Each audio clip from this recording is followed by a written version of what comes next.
नमस्कार दोस्तों, मैं गौरव मलिक स्वागत करता हूं आपका वीएसएम डेयरी फार्म ब्लॉग में। दोस्तों, हम अपने डेयरी फार्म को कैसे प्रॉफिटेबल बना सकते हैं, इसके बारे में हम जानते हैं। देखिए दोस्तों, जो सबसे ज़रूरी कंपोनेंट्स एनिमल्स के लिए है वो है चारा।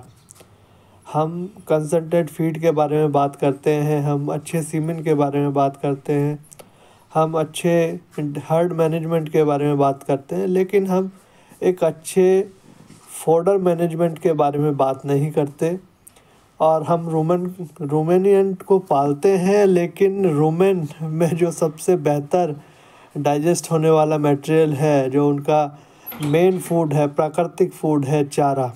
चाहे वो गीला चारा हो, हरा चारा हो, सूखा चारा हो, साइलेज हो, हेलेज हो, हे हो, तो चाहे वो किसी भी प्रकार का चारा हो, एनिमल कुदरती तौर पे बने हैं उस चारे को हजम करने के लिए और उससे अपनी शारीरिक आवश्यकताओं की पूर्ति करने के लिए। चूँकि हमारे पास हाई यील्डर जानवर हैं और उनके शरीर की रिक्वायरमेंट्स हम सिर्फ चारे से पूरी नहीं कर पाते, तो हमें कंसंट्रेट फीड देने की ज़रूरत पड़ती है। लेकिन इसका मतलब कतई ये नहीं है कि आप सिर्फ कंसंट्रेट फीड के माध्यम से ही अपने जानवरों से अच्छा प्रोडक्शन ले पाएंगे। आप देखेंगे फील्ड के अंदर बहुत तरीके के एसिडोसिस के केसेस आते हैं, जानवर एसिडिक होते जा रहे हैं ज़्यादा कंसंट्रेट फीड खा के।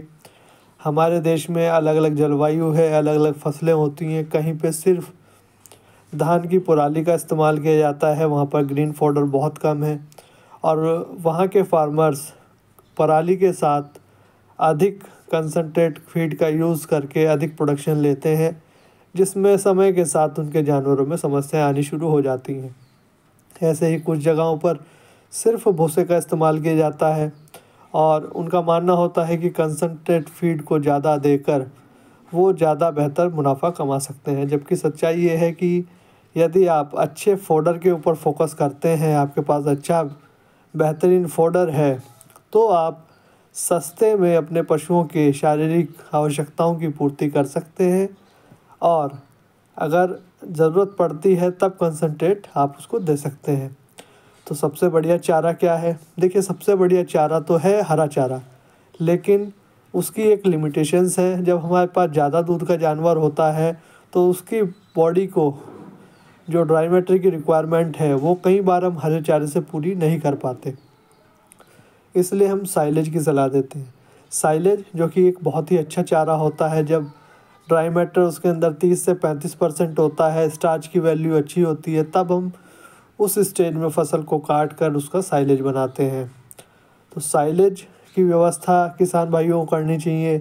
हरा चारा, अच्छे हरे चारे का इस्तेमाल करना चाहिए, नेपियर लगाना चाहिए। सूडान, हरा मक्का, बाजरा, विभिन्न प्रकार के चारे हैं। कुछ दलहनी चारे हैं, कुछ ऐसे पेड़ पौधे हैं जिनके पत्ते हम खिलाकर पशुओं को अच्छे से रख सकते हैं। तो इस वीडियो के माध्यम से मैं आपको ये कहना चाहूँगा कि आप जितना ध्यान कंसंट्रेट फीड पर रखते हैं, उतना ही ध्यान अगर आप चारे के ऊपर रखते हैं तो निश्चित तौर पे आपकी कंसंट्रेट फीड की ज़रूरत कम हो जाएगी। आपको कहीं ना कहीं ये मुनाफा देगा। तो दोस्तों, वीडियो अच्छी लगे तो लाइक करें, शेयर करें, सब्सक्राइब करें। इसी के साथ धन्यवाद।